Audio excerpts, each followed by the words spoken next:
Hello and welcome to An Evening with Nirvana. It's a podcast where I'm going to be talking to a series of guests from the Doom community and maybe some people from outside of it about things like level design, map creation, other facets of game development. Today on the show, I will be talking to Skillsaw. He's a household name of the Doom community at this point. If you don't know him for Valiant, Vanguard, or Lunatic, then you'll probably know him for Ancient Aliens or Heartland. He's also part of the team that brought you back to Saturn X 1 and 2. He's a man of many talents and a mapper for many Doom ports. Skillsaw, how are you doing today? I am doing pretty great. Thanks for having me here, and yeah, I'm looking forward to talking with you tonight. Yeah, I'm looking forward to it a lot too. I got some good questions, I think. But we'll start Hopefully, with nothing too challenging. no hardballs. But Okay. I will be throwing you the most prosaic one to begin with, as I do with everybody. How were you introduced to Doom? Yeah. There's nothing too, it's not too entertaining of a story. Like a lot of people who were kids in the early '90s, I was into video games, and when Doom came out, it was the latest and greatest, and obviously I was interested in it. Mhm. At some point, I remember my dad brought it home from the office. Someone, had given him a shareware copy of Knee Deep in the Dead, and like, me and my sisters and my brother all were, pretty much fighting over the computer to play it. So it was obviously a big hit, and we all got really into it. Um, Before long, I had bought the Doom 2 on disc. And after that, I started getting into like shovelware compilations because this was Mhm. still in the days before, a household internet was super common. Yeah. So yeah, I mean, I got D Zone, and Oh then yeah. after that, I ended up buying a book called 3D Game Alchemy for Doom, which had a disc that included a bunch of WADs, but also all kinds of editors and resources and Mhm. stuff. And then the book itself was essentially a textbook for Oh wow. Doom mapping. So it was pretty great. Yeah, it was like 700 or 800 pages long. It was very Whoa, dense, and, that's and crazy. I feel since like like you just don't get stuff like that anymore. right. Well, I mean, there's no need for it today because you can just go on the Doom wiki or you can look at Yeah, YouTube for YouTube. Yeah, tutorials that's and true. stuff. But like back in the day, like if you wanted to learn a new skill, I mean, that was one of the ways you could do it. I mean, the other way is like you could, take lessons, but obviously for Doom mapping, there was no such thing. So Paid a book it lessons with John was. Romero. Yeah, The dream. exactly. Yeah, I think it's um, pretty common that people got into like the shovelware and stuff because I think for a lot of us it was just like we were just looking for more content to play once you'd sort of played 100 times through the iWoods. yeah, for sure. And like, I mean, it just kind of opened up a whole new world to me and kind of, made me want to see what I could do, in terms of creating my own content. And Mhm. yeah, that was kind of the how I got into Doom, how I got into the the base game, and then how I kind of moved on from just being a player to actually editing and kind of making my own stuff. Yeah, what was the first editor you ended up using? Do you remember? So I remember the very first editor I used was Doomcad, which Oh was yeah, horrible. that's what I It was was hoping to terrible. hear because I wanted to talk about how horrible it was. It's something I like reveling in. Okay, so I will admit that I only used it to create a single level, so Okay. I don't remember it all that well. I even recognized how bad it was back in the day. So I didn't. okay. That's all I had. Um, oh no. At least it ran in Windows though. So That's true. I ended up moving on to Wad Author, and that's what I used for like pretty much all of my mapping during the '90s. So Mhm. well, Wad Author was kind of unstable, but at least it was a little more featured and had a nicer interface and wasn't quite as much of a pain to work with Mhm. as Doomcad. But yeah. Yeah, I mean, Doomcat was very unstable in terms of it would crash during saving, crash if you deleted lines. It just loved crashing, really. It was not. It Yeah. was not great. Um. So, your first project, and I think the Doom Wiki is actually correct this time because it's been wrong a few times about people's sort of first things, but Sector 666, although it says Demon 666 on the title screen, I think, so I wasn't 100% sure on the exact title, but that's the first word attributed to you. This was all the way back in 1998. Yeah. So the Doom Wiki is mostly correct. Okay. I did actually release a WAD before this, but it was called 8 Levels, and it was only uploaded to AOL's servers, so Oh, it okay. never made it to the archives, and it's kind of like The lost to sands of time, time, yeah. unfortunately. But yeah, Sector 666 is my oldest like surviving work, so I Mhm. would say the Doom Wiki is that's accurate there. Uh, I did actually play it. I didn't Oh play. I no. didn't play through the entire thing, but I played. I jumped around in a couple of levels. And you know, it has a lot of the tropes of the classic '90s. What it's got the Duke Sure. 3D textures, some custom sounds. I personally really liked the GoldenEye rocket launcher replacement sound. That was great. Oh yeah, that there's a Quake 2 I think super shotgun sound for the pistol for some reason. I think people like to replace the pistol sound because it affected the way the chain gun sounded. So That's true, yeah, yeah. I think that was a common one. Yeah. I will say though, I thought the level design was not bad in terms of like the first couple of levels really they still like drive the player forward. There's like good momentum and pacing to them, I thought, which and I mean even the level of detail is like pretty decent for like 1998, one of your first things, especially if you were using Ward Author. So I honestly didn't think Oh. it was too bad. I was just wondering, I suppose, do you remember any of the process of making that wood?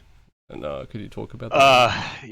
It's hard to remember the actual specifics of like Sure. sitting there and working with Watt Author other than just the constant frustration and Yeah. just the general headaches of mapping in the 90s. Like for instance, I think one thing we really take for granted today is just like being able to use 3D mode. Oh yeah. Way back then, like War Author had no 3D mode, so if I wanted to align a texture or whatever, or let's say I wanted to check texture alignment and see how it all looked, I would have to start the game. But Hmm. on an old 486 computer, it might take 2 or 3 minutes just to start the game and look at it. Yeah. So it was this enormous headache. You don't have this instantaneous feedback like you do Uh, in Tomb Builder, and just wrap your head around that and think about like some of the like like more ambitious things, like more ambitious than Sector 666 from the 90s, like mhm. Eternal Doom or something like that. And it's just like, Yeah. my mind is kind of blown, like how many hours they must have spent like just grinding at that in frustration. Um, Well, yeah, I don't know about Ward Author, but Doomcad used to had like a visual representation of the node building process, and mhm. saving, if you made a reasonably large map, it could take, on our 486 anyway, it would take like an hour to save a map Oh my gosh. sometimes Yeah. if they Okay. were really large. Yeah. Yeah. I guess that's why the maps in Sector 666 were pretty small. In Yeah. retrospect, that must be the reason. Yeah. Um, but yeah, But it's hard to talk too much about that WAD because so much of it was so long ago. But I do remember one other thing about it, which was I was active on like this is the early days of the internet, so I was active on America Online, chatting with other people who were also editing Doom, and me and another guy both had this ambition, and I don't even know why this was our ambition, but we both wanted to get into Team TNT, mhm. and we were both making wads that we were going to use um, as our application for Team TNT, Yeah. um, because that was part of the application process. You have to send them a sample of your work, and they would review it, and I don't know, um, but yeah, like I, I I I don't know where I was really going with that, but that was just kind of one of the big reasons for making it. Well, I mean, having listened to the Doom radio interview, I do know that you actually got into Team TNT with that map application. So I did. So they must have agreed with you and thought it wasn't too bad, but I'm not really sure I agree with you guys. So it had the Duke 3D vending machines in it. How could you go wrong? oh yeah, yeah, the vending machines. The phone booths were in there too, and I had to bring those into Heartland because I love Oh those wow, even what a today. throwback! Yeah. You just had Okay. those textures sitting in your hard drive still from '98. Yep, yep. I didn't bring the vending machines though. Like they're a little hard to fit in, but They are an awkward size, actually. I think from memory. yeah, they're 128 pixels tall, which is Big for a vending uh, machine. yeah, Bigger than a cyber demon for anyone who doesn't know. yes, yes. So Eternum, which was a lot later in 2007, it's obviously a much more polished WOD. And in the Doom Radio interview, I thought it was interesting because you said it was basically based on Alien Vendetta, uh, and I guess like playing at the third map of that WOD is basically it feels like an early Slaughter map, and Mhm. map 11 of Sector 666 was also back in 1998. That would have been a pretty challenging map. That sort of opens where you get BFG and everything, and there's like a decent amount Mhm. of mid-tier monsters there. I was just wondering if you, as someone who personally sort of makes more challenging content, if you were interested in the early Slaughter scene back then, and that was sort of a big impetus for making those maps. Um, yeah, I'm not really so sure. For me, it was really just Alien Vendetta. Hmm.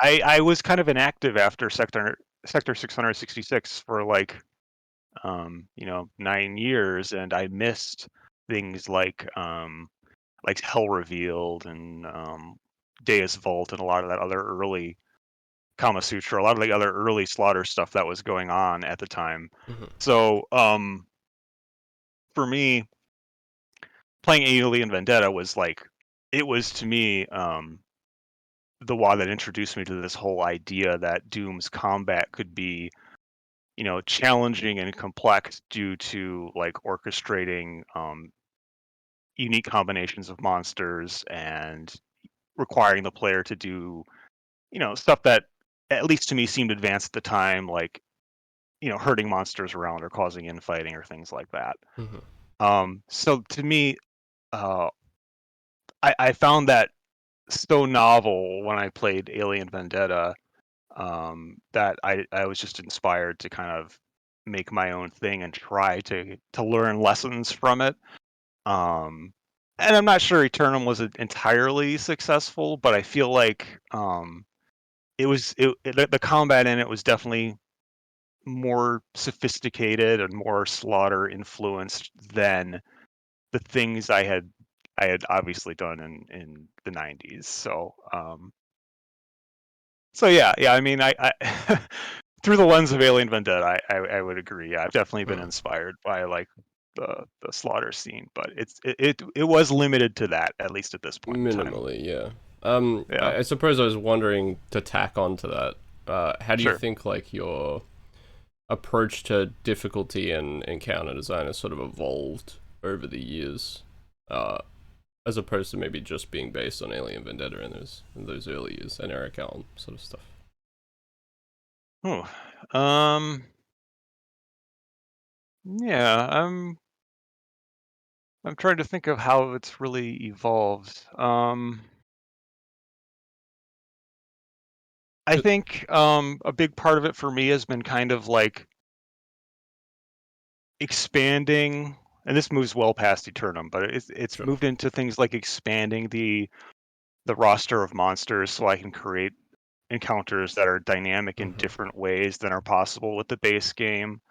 Um, Additionally, I would say I probably do more like laying out of terrain on the map with the intent of with pre-knowledge of how I'm going to use that terrain to build a set piece encounter or something. Oh yeah. Whereas back in the day, it was like, oh, I built this thing. Now, how do I make a cool little Slaughter encounter in this thing I built? You know what I Hmm. mean? Yep. Um, So I guess those are kind of some of the things that have changed in my approach, or you know, that's not 100% consistent. Sometimes I go both ways. Sometimes I work with the default IWAD monsters only. So, you know, try different things, see what Sure, works. yeah. I think that is like a bit of a natural evolution for people. When I Mm, talk to them, is that like originally you build your map first, and then thing placement all happens at the end in a big lump, and you kind of just trying to fit monsters in to what you've built, and then mm-hmm. as you progress, you tend to like have maybe a bit more of a concept of like I want to have like a couple of manks in this and maybe a vial here, and so you're integrating pillars for the vial and maybe some elevation and stuff for the manks, and so that the Right, map kind of naturally flows from like the concept of monster placement. right, and oftentimes you'll find, at least I often find myself just building something kind of reflexively, and it's like, oh, this is obviously a setup for an arachnotron because I have this giant Mm-hmm. long line of sight. So Yeah. um, it just kind of happens that way, and I then once I realize that, I end up building the rest of the terrain around. Oh, I see this great perch for arachnotrons. Yeah, sure. The rest of the map builds around it. Yeah. Yeah, absolutely. I'm wondering what your early sort of gaming influences were that you were drawing from outside of Doom at the time. Oh yeah. Yeah. Okay.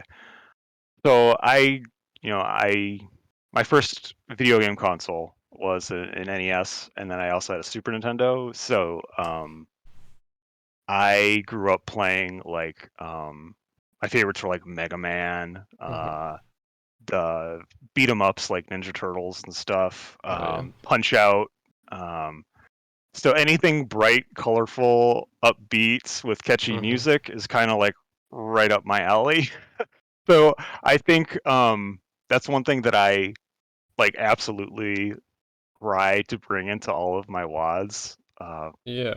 I want these vibrant settings with music that feels like that, not necessarily 16-bit era throwback, but it feels like maybe it could fit in a 16-bit game.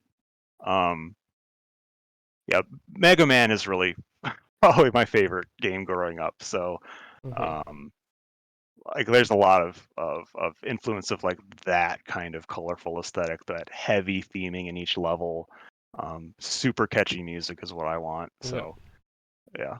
Well, yeah. I mean, a lot of what you said there is stuff I will come back to with sort of questions that I have later on, because Okay. it's interesting that you sort of touched on a lot of those points. um, I was also curious because I suppose maybe more so in your very early work, but there's certainly a feeling of sort of TNT in some of your gameplay in terms of hit scan usage and the way the levels sort of progress in terms of like pushing the player forward. You have Plutonia's sort of difficulty and Revenant usage quite a lot as well. I was curious which I would sort of was your biggest influence. So generally this is probably the weird answer, but I generally think it's Doom 2.wad, Mm-hmm. which mainly, and I think I also kind of take the unpopular opinion here of my favorite IWAD map designer is actually Sandy Peterson, Right. Yeah. which I don't think a lot of people would associate with me, but No, I don't think so. I mean, I don't like the way his maps look. I'll just say that, like, Mm-hmm. straight out. His maps are ugly. But but I like the way they force you to explore, Mm-hmm. and that's not something that is 100% consistent in my maps, but I like weapon hunts. And weapon hunts Mm-hmm. are definitely a thing that I incorporate a lot, particularly in like my work post like Vanguard and later. Yep. And a big part of that was kind of doing a pistol start playthrough of Doom 2.wad for the first time and realizing just how fun Sandy Peterson's maps are when you start with nothing. Right. Um, Now, obviously, I take other influences too, and I want to make things a little bit more like modern and stylized. but and less ugly. But you know, Sandy Peterson maps in Doom 2 are the maps I like the most in the iWads, and I like to think I bring their influence in, even though I'm obviously blending with other things. Mhm. Well, once again, you've touched on some things that I will probably come back to later. Okay. um, so going back to sort of your early mapping, in 2008 you worked on Z-Pack, and then in 2010 you worked on Stronghold on the Edge of Chaos, which was sort of invasion maps for Skull Tag back in the day. Um, I suppose I was wondering what made you want to make that transition to a new port and making some like more advanced port maps. At the time, so this was 2008, 2010. Yeah, 2008, I think someone like Tormentor probably just invited me to work on Z-Pack, and I was just like some returning guy to the community and didn't know anyone. I was like, oh yeah, okay, I'll help you map. Just because it sounded fun to do. I hadn't worked on a project like that. So I ended up making a couple maps for that.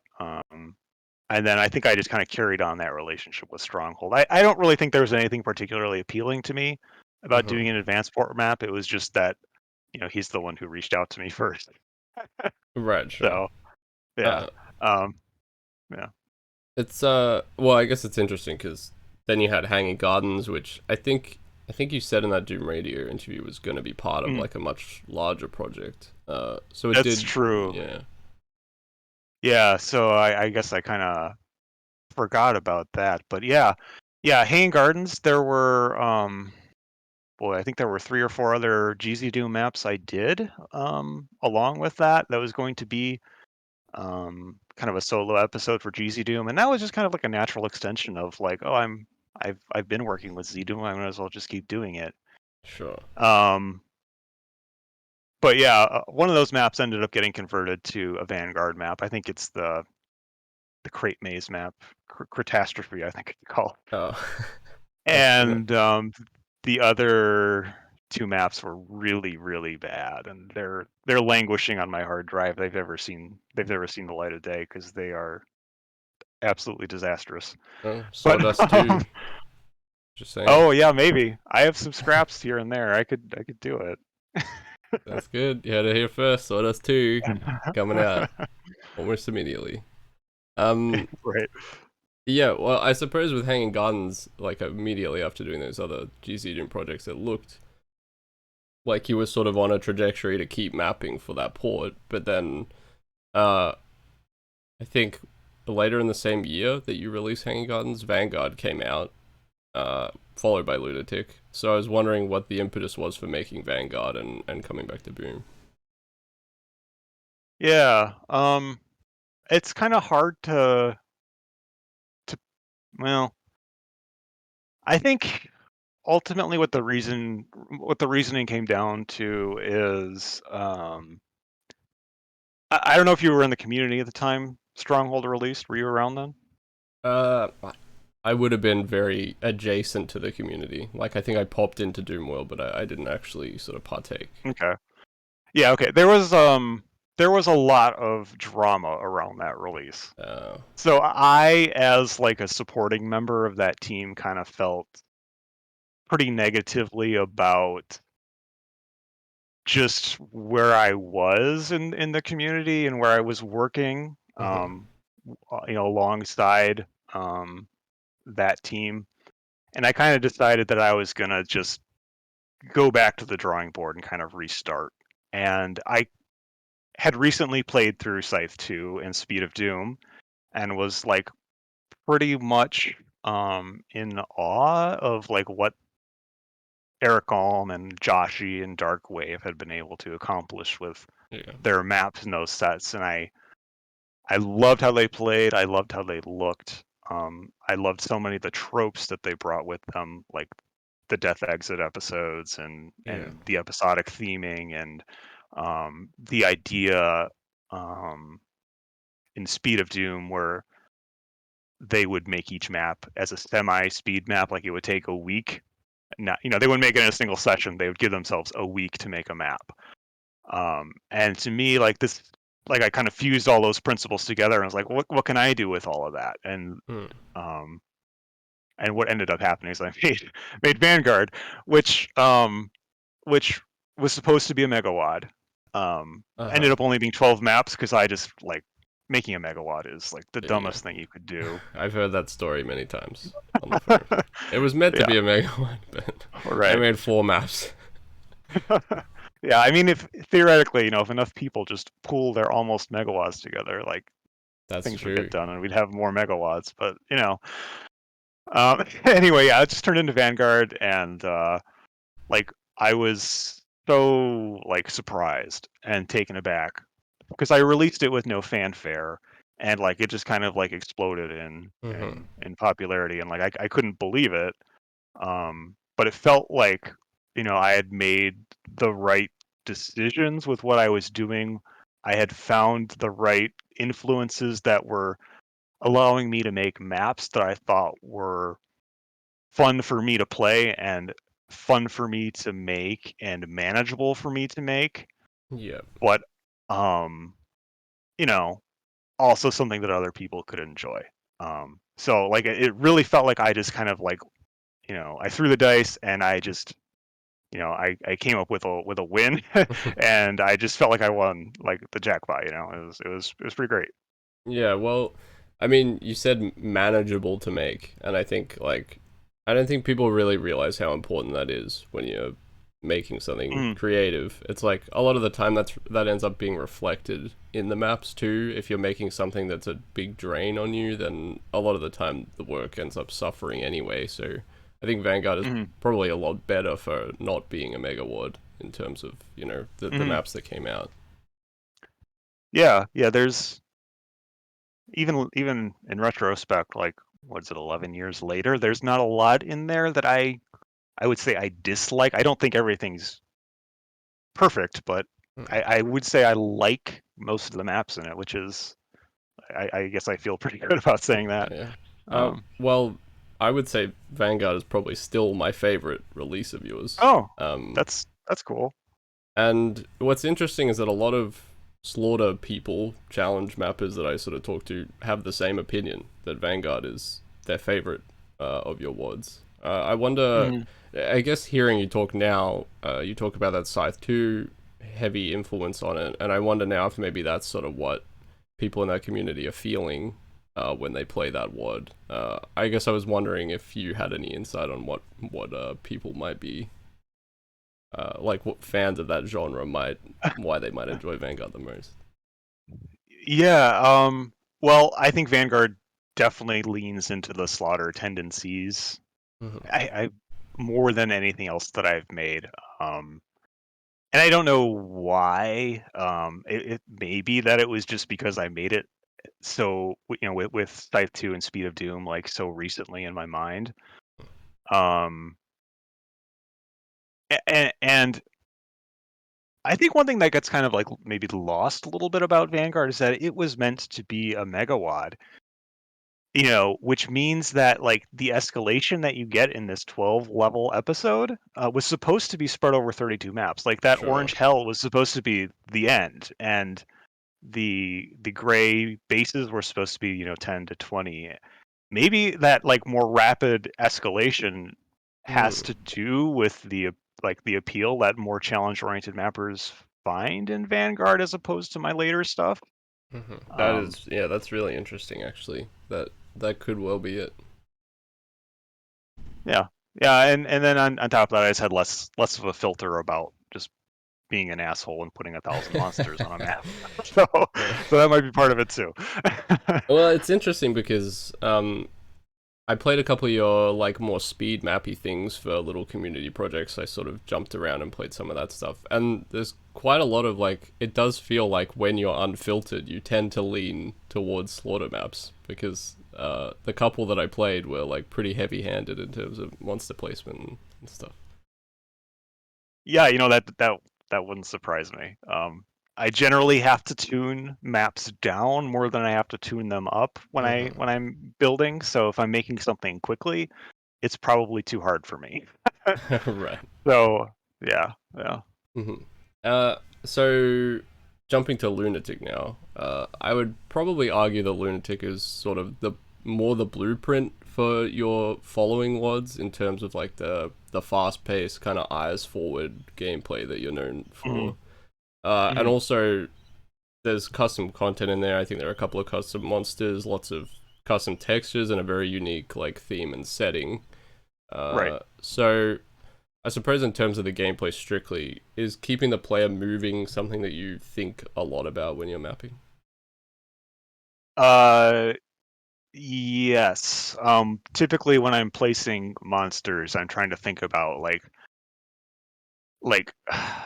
well, I guess there's two phases too. Even before I'm putting monsters in the map, when I build the map itself, I'm constantly asking myself, I'm loading up in the game and I'm saying, does this feel good to move through?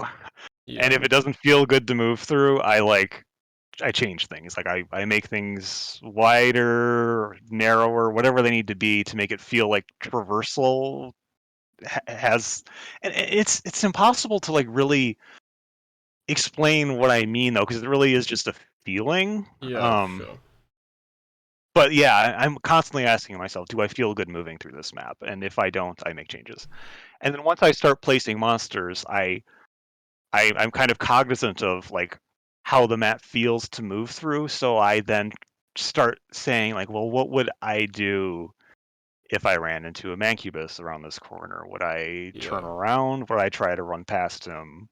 hmm Where if I put a shotgun in line of sight here, will I see it so I know to run in that direction? So it's kind of like a combination of like understanding how or understanding and trying to predict how a player will move and trying to improve that through like telegraphing stuff. Like obviously, like if you go this route, you get the armor. If you go that route, you get the cyber demon, and if you go this other Yeah. route, you get the shotgun. So you want to get the stuff before you fight the cyber demon.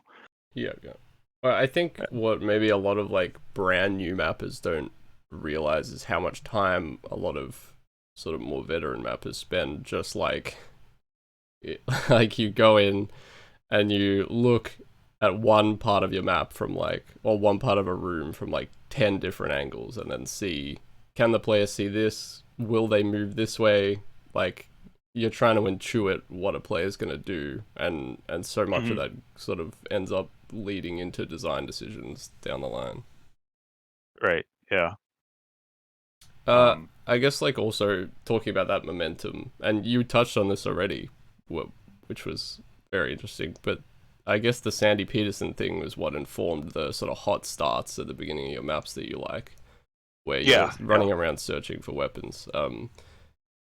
Are you sort of conscious of like, okay, I've already got like 5 or 6 maps that have a hot start. I need to maybe make this one a bit different. Like, do you have pacing decisions with the way a map begins a lot of the time? um, I I do. But like it's sort of limited. Like I generally just build maps and then kind of combine them in later in the order I feel makes the most sense. So Right.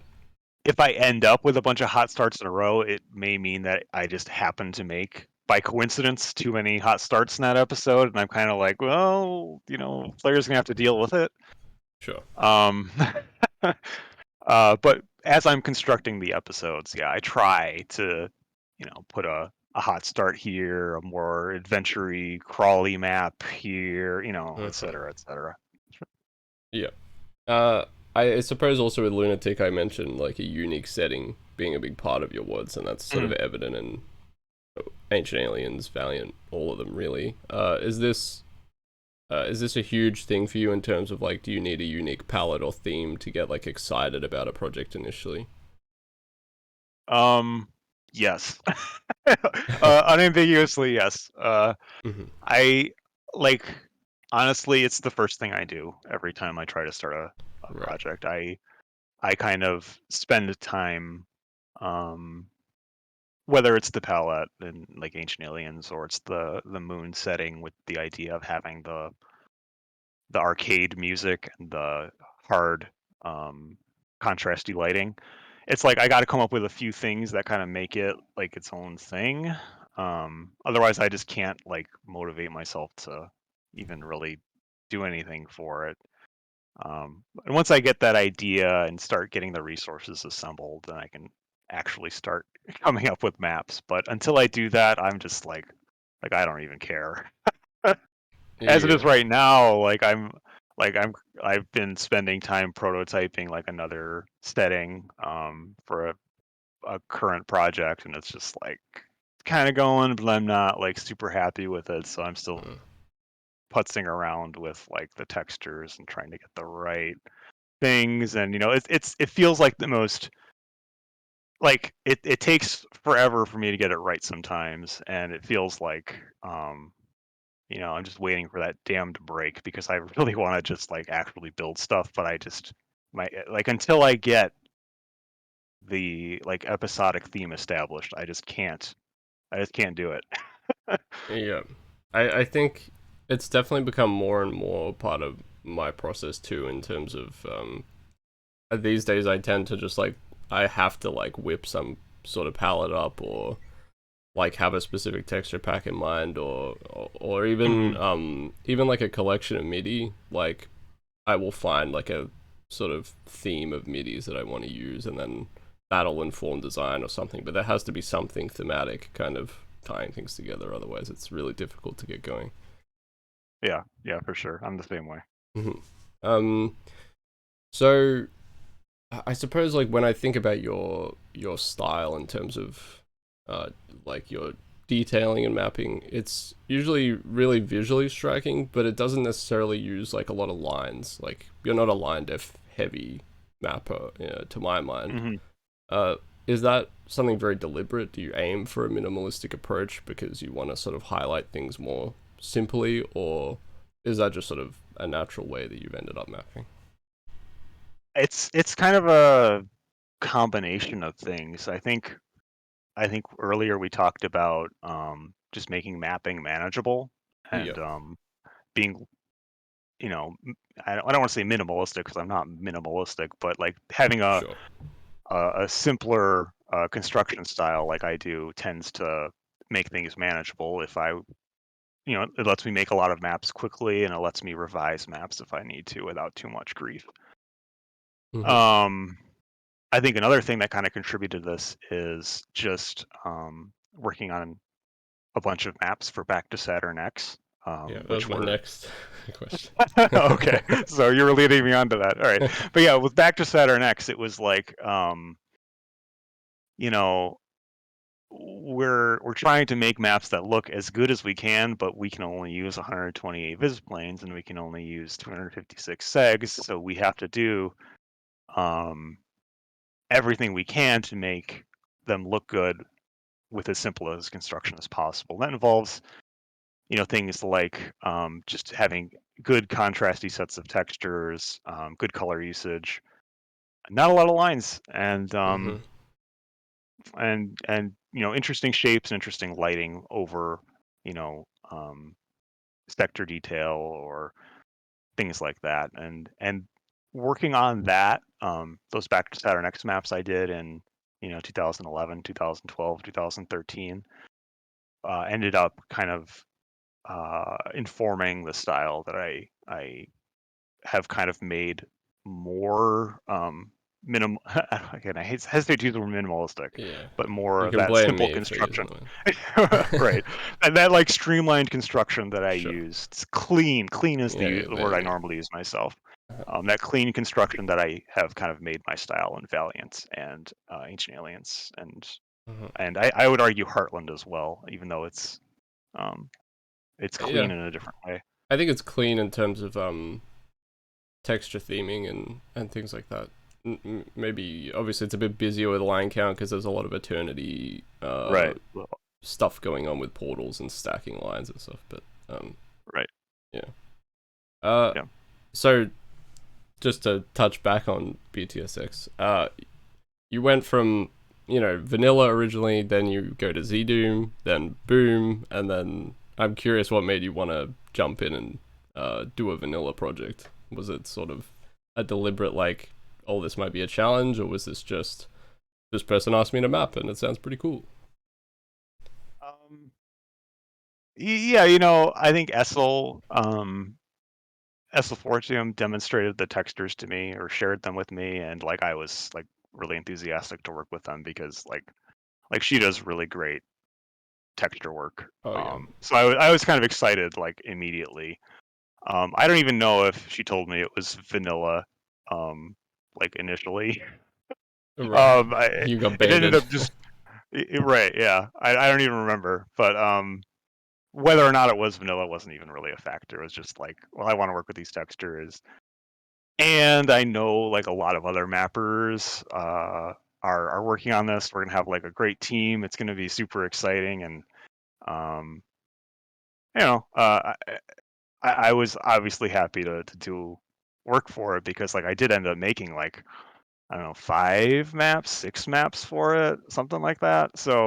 Um, so yeah, that was an awesome experience, and with BTSX E3 on the distant horizon, I have more of that in my future. So Yeah. Oh, it's interesting to so hear how it informed your later stuff, even though fairly different project. But yeah, yeah. I mean, if you can make something look good in vanilla, you can make it look good in Boom the same way, and you have the freedom to maybe make it a little bit bigger, or maybe throw in a few more trees and vines and stuff to kind of give it a little more spice, or grass in my case. yeah. Oh, Um, I love the mid-text grass. Vanguard was the inspiration for. I mean, I ended up using a decent amount of it in Fractured Worlds, I think.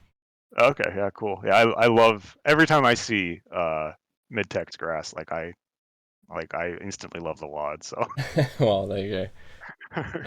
yeah. So I guess so. It sounds like you didn't really find it to be too much of a struggle working within the vanilla limits, but I'd Well, imagine there would have been some painful moments. oh yeah, yeah. There were definitely painful moments. Mm. I guess I kind of skirted over that, but like I had maps where like 2 years after I made the map, like Do or Essel would ping me and be like, "Hey, Skillsaw, we found a bunch of EPOs in your map," Yeah. and I'd be like, "Oh, great," and I'd fix them, and then a few months would go by, and they'd find some in another map, and that was a kind of a running thing with like so many of us on the team. Like Yeah. I gave my best effort. I tested everything in choker render limits. Um, I tried so hard, but vanilla limits are really tight, and Mm-hmm. we were pushing right up against them, and inevitably, like I think all of us, I think everyone on the team introduced like VPOs Yeah. and Some seg Medusa maybe. overflows and such. Oh yeah, yeah. Yeah. We all ended up having some like critical bugs and maps we ended up releasing. So it's what it is. Well, I mean, you talked about mapping back in the 90s being a challenge because of the editors, but also, all we had was vanilla. So you were mapping. Not only were Right. you mapping in an editor where you had no visual mode, you were typing every sort of height manually, and Mm. then you had to test everything in vanilla, and then you build something slightly too big, or there's too many lines on screen, and all of a sudden, it's completely crashing. Yeah, like visplane overflow. What does that even mean, right? Well, That yeah, that as was a my kid, reaction in the yeah, '90s. Yeah. yeah, exactly. Uh, And then you have to go and like look up some like guy who's written like a 400-page text document online or exactly. something. Yeah, Yeah. the classic experience. I will say though, uh, you talked about like if you can make something look good in vanilla, you can make it look good in Boom, and I think it's why a lot of people will tell people just starting out mapping, start in vanilla or start in Boom, and then work your way into like maybe doing something in UDMF later, because working within those limitations really helps you understand kind of like the foundational stuff for mapping, and then you can go crazy with slopes and whatever the hell later on. Hmm. Yeah. Yeah. Like I generally think that's the way to go too. I would say limit removing or Boom would be the way to start.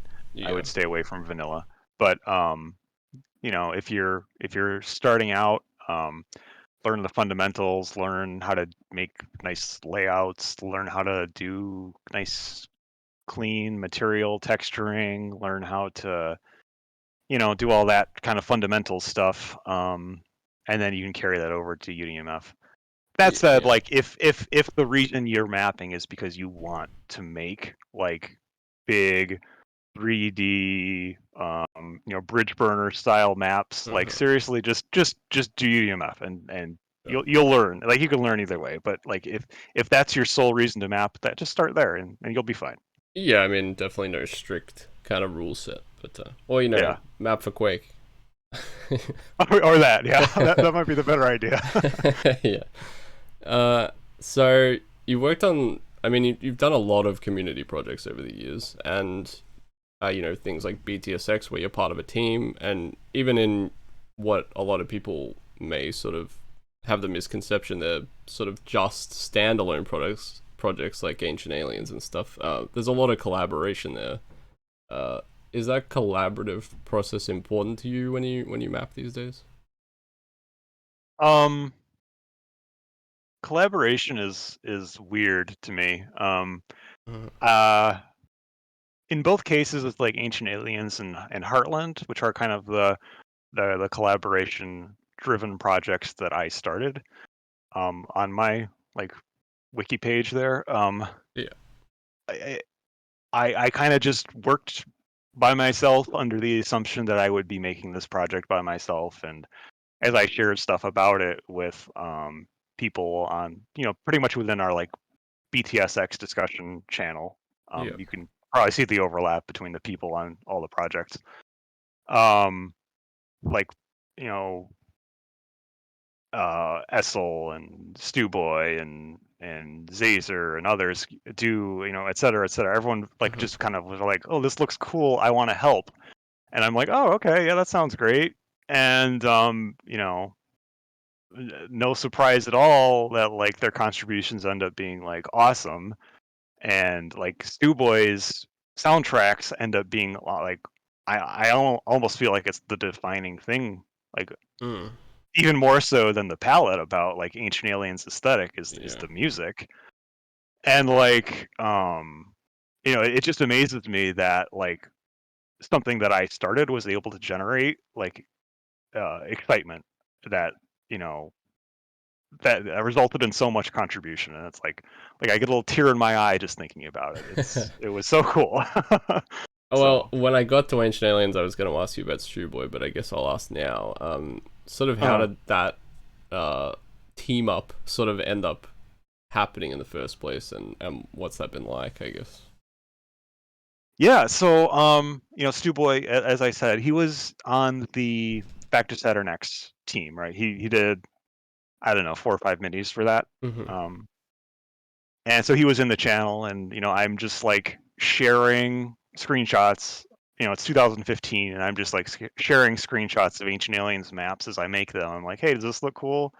Uh, and like Dubois was one of the first people to volunteer. He's like, hey, um, I'd like to map for this. And I'm like, yeah, of course. I love your maps. He has an awesome map in 32 and 2414 that I just love. I forget what slot it's in because I'm horrible at remembering that, Mm-hmm. but it's an absolutely great map.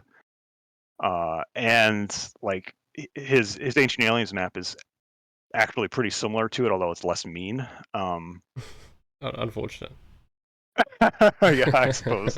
Um, but yeah, he ended up joining as a mapper, and when he got the resource, he kind of noticed, hey, Skillsaw, I noticed that like 75% of the midis you're using are things that I wrote. Maybe I could just do the full soundtrack. That would be awesome for me. I've always Wow. wanted to do a full megawatt soundtrack, and I'm like, yeah, let's do it. And he ended up just kind of like going through the maps like one by one and writing like bespoke music for them. And some of that music, man, it's crazy how well it fits the map. Yeah.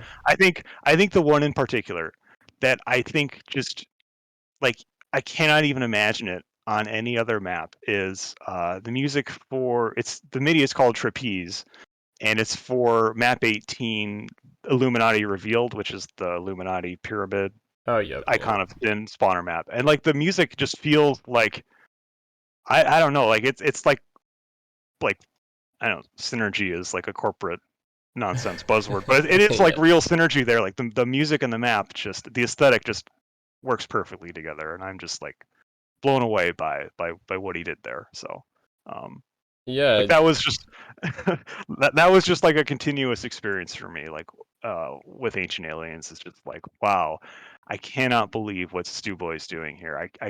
And not just Stu Boy, was also like Castman made a map that ended up being like um aesthetically it's like it's absolutely iconic. It's probably the most instantly recognizable map in the set. um and it's just so cool to see people like jumping for the chance to contribute and to do that.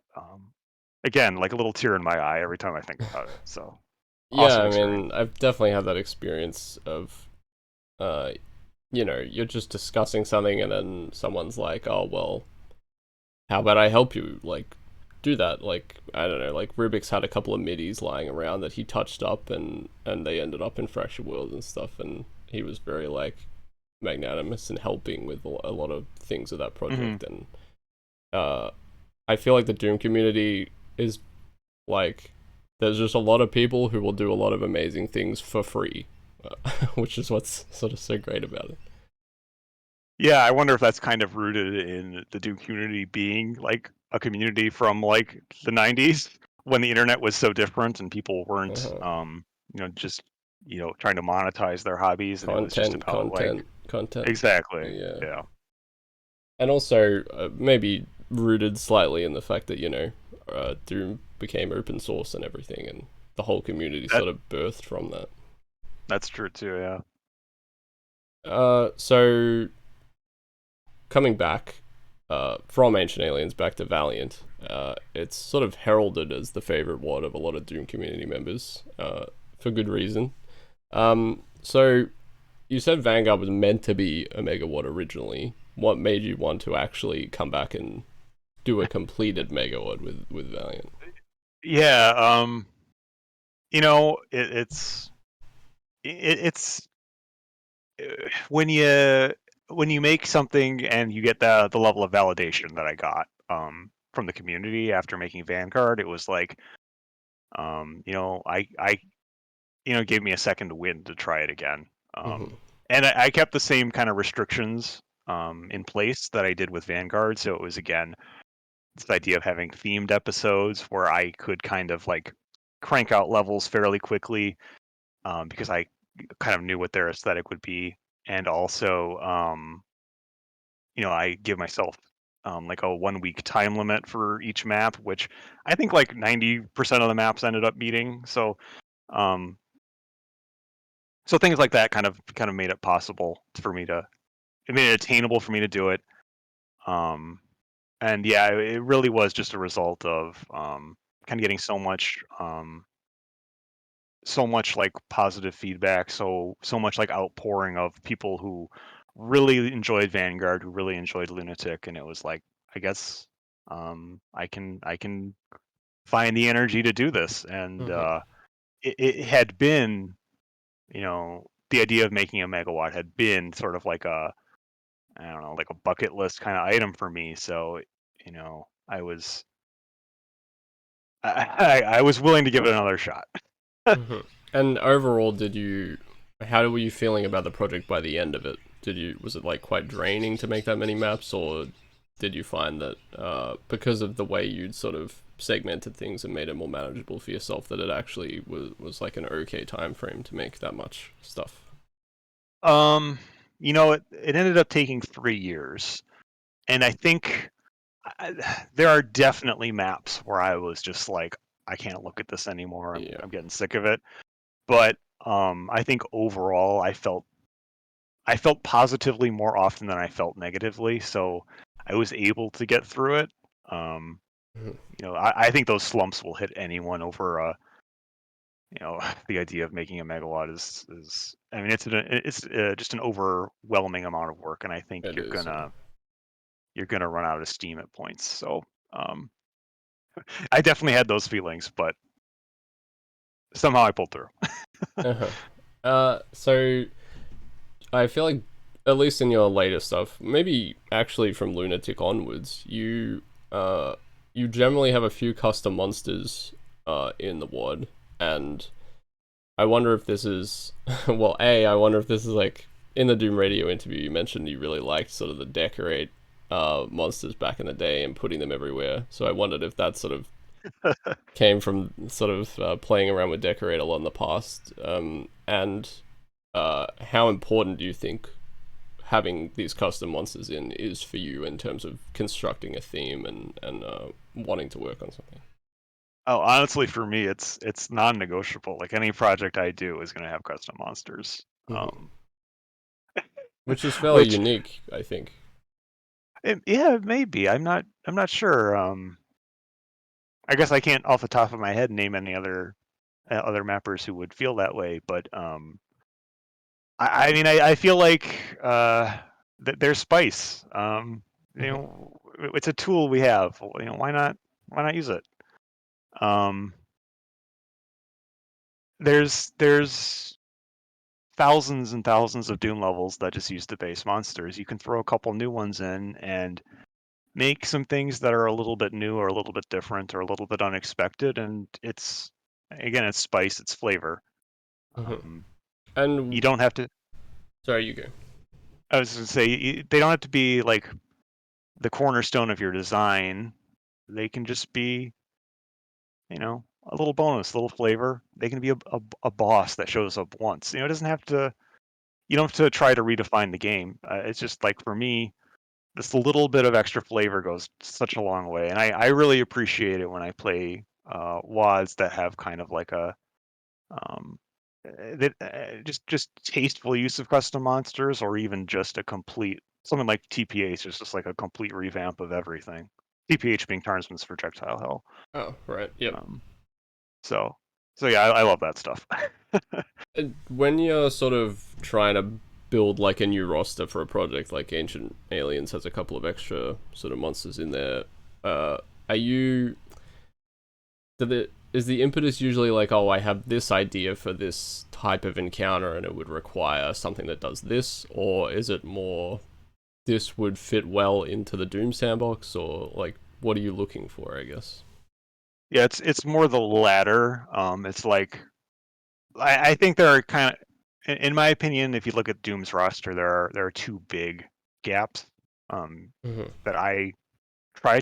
I didn't in Lunatic, but I try to always address these two things. And one is the weak flyer monster. You have the Lost Soul, but it's very limited. Yeah. So I have the Arachnorb or the Alien Guardian, depending on, or the Grell, depending on which WAD you're Yeah. looking at. And then the other big weakness that I see of the Doom roster is I don't feel like there is a good um, glass cannon monster that fires projectiles. So Right. in Ancient Aliens, it's the stealth plasma alien, and in Vanguard, or sorry, Valiant, it's the just the upgraded imp, and in well, drawing a blank, Heartland, it would be, I don't know, the rocket launcher zombie. So Mm-hmm. um, for me, like just having those tools is pretty important. Um, when I think about like Valiant, I have supplemented it even further with things that were maybe a bit more niche. Like I have the Super Mancubus, which is just basically there for infighting scenarios. Right. Um, or the obviously the final boss, which is literally just there to be kind of a cool map 30 instead of an icon of The sin. vial, right? The red Right, vial, right. yeah. I remember being very surprised actually when I got to that map and there was like a boss. But Yeah, yeah. I'm sure I've seen it in some other WADs where they have like a dehacked, or prior to Valiant, but I off the top of my head I can't think of. think of Yeah, them. I mean, there definitely would have been some. Yeah. What's interesting, I guess, in both Sector 666 and I think Eternum too, there's an icon of Sin to end Oh the yeah. WAD. And there's the pyramid map in Ancient Aliens uses the icon. Do you have any Right. particular feelings about the icon of Sin? It's sort of much maligned, but you seem to maybe take a bit more of a positive approach to it. Well, I mean, I don't know. I think I'm just trying to rehabilitate it for some reason. Uh, um, I don't particularly Some like it. good PR for it. Right, right. No, I mean, I honestly don't particularly like it that much either. But like, there's only so many. Like, I've made so many maps, and there's only so many tools to play with. So like, I gotta try. Maybe I'll make a good one. I like Illuminati Revealed. I think that's a good I map. think it worked well on that map in terms of the fact that it was more used for its ability to pressure the player than to have the annoying mechanic where you have to go up a Where you shoot. lift and fire rockets or Yeah, whatever. Yeah. exactly. Yeah. So Ancient Aliens, uh, it came out the year after Valiant, I think, which is insane. Yeah. And it has this really great storyline running throughout it about that ridiculous History Channel show of the same name. Was Right. I mean, you talk about the palette and certain thematic elements being the impetus. Was the story there initially, or did that come like after the fact? Well, no, the story was just kind of written like as I thought of ideas for it. Like I would like, and I can't take all the credit. Turnsman and Do helped with it. So like, Mm-hmm. um, but like, yeah, I just kind of one day I had the idea. Oh, you know what? This Ancient Aliens watch should end with like a scenario where it's like it was all a conspiracy all along. So what I ended up doing is like once I came with that idea is I purged like all of the UAC textures from the WAD. I'm like, no one can use any texture that says UAC on it because Mm-hmm. it's being saved for map 29 for the big reveal. And Wow, this it lore, this rich lore. yes, exactly. Like you got to maintain the in-world storytelling. It's very important. Um, and then other things like the conceit of like the WAD being like a drug trip. Right. Um, like like initially my first draft of the map, um, and this is where Tarnsman came in. The first draft of the map, you actually started teleporting in, like you were in that wolf howling tunnel, Oh yeah, um, yeah. teleporting and getting thrown into the Sire Beam. And like Tarnsman played it, and he was like, really, you should have to smoke like a peyote pipe to do this. And then like the next day, I said, Tarnsman, check out the map. I did it, and like yeah, that was all his idea. And bringing it back there at the end, after kind of the scientist reveal and all that, was kind of like my own spin on that. Like now the whole thing comes full circle. It's a drug trip, and none of this really happened, right? Or did it? Because the scientists Or show did up. it? Yeah, exactly. Right. Um, Basically, the whole History Channel show in a nutshell. Or did it? exactly. Yeah. Exactly. Yeah. I mean, it's silly, obviously, but people don't really bother with story at all in Doom, and I do think that it helps that WAD have like a personality and a An character to identity. it. Yeah. Yeah. Yeah. Yeah. And actually, this kind of like brings me to something else. Like, this is a totally, well, it's a loosely related point. Mhm. But for me, I the my one of my biggest struggles with mapping is that with each episode, because I do these death exit episodes in my megawads. With each episode, I have to make an intro map and I have to make a closing map, and those intro Mhm. maps and those closing maps have to be they have to have the right tone and pace and feel for those slots. So I find those maps to be like the most important in any given episode, and they're uh, and I have to spend a lot of time kind of thinking and planning, like, what do I want this to be? For Ancient Aliens, map 29, which was, because map 30 is a credits map, um, map 29 is the last map of the final episode, I was like, what am I going to do to make this map unique? And it was like, I've done Icon of Sin maps before. I've done big circle arenas in Lunatic. I've done a custom boss in Valiant. Like, what am I going to do this time?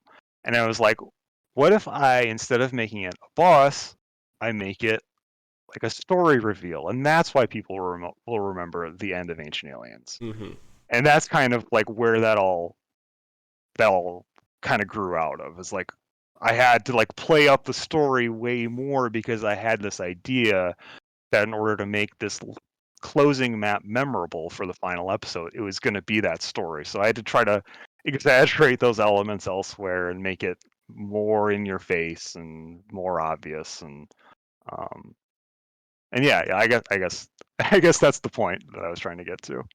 Yeah, well, yeah, I think all of that stuff is a bit more important than people give it credit for.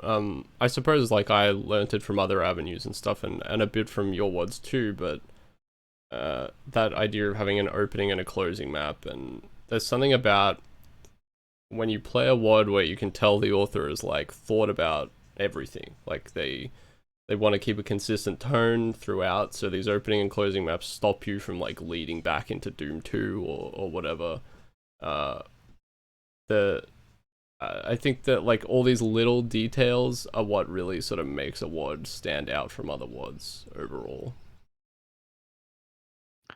Yeah, and these are like big choices. They're like big like directorial choices that kind of bring the thing together. They're not the small choices you make when you're looking at the map editor. They're kind of, you got to take a step back and like think about the work as a whole and like how you're going to unify it. And Yeah, I things don't know like that intermission screen and the MIDI you want for the intermission, and you know the title screen and that MIDI, and all of these sorts of extraneous things that you don't really think about when you first start mapping, but when you make a big project that has like a thematic element to it, all of that stuff has to kind of tie together, otherwise it's very obvious.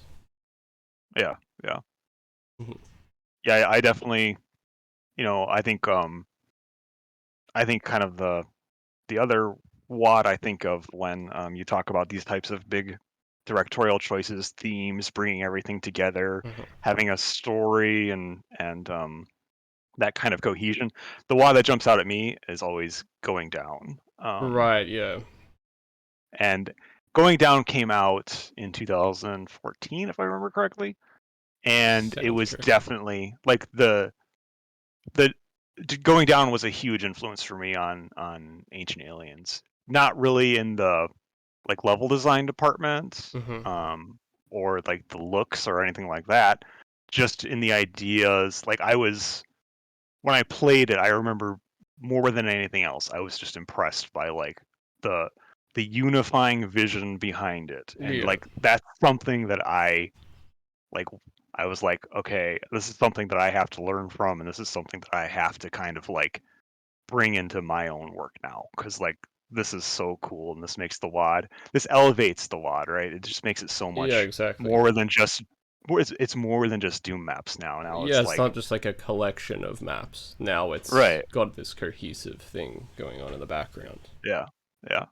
And I to this day I can't think of something that has in the Doom community, as far as Doom projects go, that's really like wowed me, like in terms of it, like the vision behind it, as much as Going Down. Like it is really one of my favorite WODs ever. But I guess that's an aside. Well, what's interesting about that WOD too is nobody really does detailing like Moldy in that WOD. It's like all that micro detailing and stuff, but kept within that cohesive theme, and the story is built through the detailing. Like I talked to Mega for that episode will come out next. I talked to Mega Blast, and we talked about how games like Dark Souls and stuff do storytelling through level design, where they're not force feeding you sort of story elements through dialogue and stuff, but you see the story unfolding as you play, and Going Down does that really well, where you see visually the place sort of coming apart the further down you go and stuff, and no one really has captured that. I just want to say, like, going down is like a literal descent into madness. It's Yeah. wonderful. Not to mention that insane level where I think is it like meant to be an office building or something, and then there's all of those like hundreds of moving sectors that sort of reconstruct the map into different Mm. forms, and yeah, very cool word. Yeah. The one I'm thinking of in particular is like the one, and I can't remember. Again, I cannot remember level names or numbers, Me neither. but it's the one with you land, you get out of the elevator and you just see like elevators everywhere in all directions, Yeah, and then that map kind of deconstructs. Yeah. I think that is the map. Actually, I think I Okay. maybe got it wrong. Yeah. Yeah. Okay. But yeah, I mean, I can't even remember my own map numbers. I will be like, it's the map that has the thing in it, because I think that's Right. how I. I think that's kind of how I design stuff a lot of the time, like around central like focal points, and then that's how I remember my own maps. And but yeah, Yeah, I'm pretty bad at remembering my own map numbers too, because what I do when I make a project is the first map I make is map 1.wad, the second is map 2.wad, et cetera, et cetera. I think And then mine was the same. right before I release it, I reorder it all.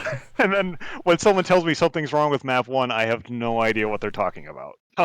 Mine was even worse because I'm pretty sure uh, I had them with a sort of similar naming structure of like map one, map two, but at one point I moved one of them to become map two, and then from that point on, map one was always labeled as map two. So it Oh was just yeah. completely wrong from the outset. Yeah, I would not last long in that situation. I Yeah. would be too confused. So you did sort of touch on the palette briefly with Ancient Aliens, but I was wondering, like I've looked at that palette in Slade and messed around with textures, trying to sort of see how that palette was constructed, because I mean, if you haven't ever worked with Doom's palette, then you probably don't know, but certain ranges in Doom are a lot better than other ranges in terms of like how many different colors within, like how many different greens you get is a lot better than how many different purples you have to work with, for instance. But Ancient Aliens actually reconstructs the entire palette of Doom, which must have been an insane amount of work, because what you do when you reconstruct that entire palette the way Ancient Aliens does is that you break every single vanilla Doom texture essentially. Like they will just look hideous. Um, so I was just curious, did you work on that palette or was that someone else, and sort of what went into constructing that palette? Yeah, so for any listeners who have loaded up Ancient Aliens with a gameplay mod and found that all the sprites in the gameplay mod were broken, Mhm. what Nirvana just explained is why. And yeah, I ended up doing that work. It was kind of inspired by the um, the Back to Saturn X palette, because if you've looked at that one, you Mhm. see that it also does a lot of rearranging, not quite to the same extent, but it was sort of oh, this is a thing I can play with, and kind of like I was talking about dehacked earlier. I was like, oh, this is another tool I have to play with, so I got to start messing around with it. Mhm. And yeah, I ended up kind of just uh, shuffling things around, kind of basically by looking for redundant ranges, or not ranges, redundant colors within ranges, or things that looked close enough that I could probably safely axe them. Mhm. Um, and that did take quite a while. Yeah, I can But imagine. obviously it was the very very first thing I did with Ancient Aliens, because all of the custom assets had to be kind of palletized into that custom uh, palette, and everything had to look good together. So, um, yeah, yeah. It.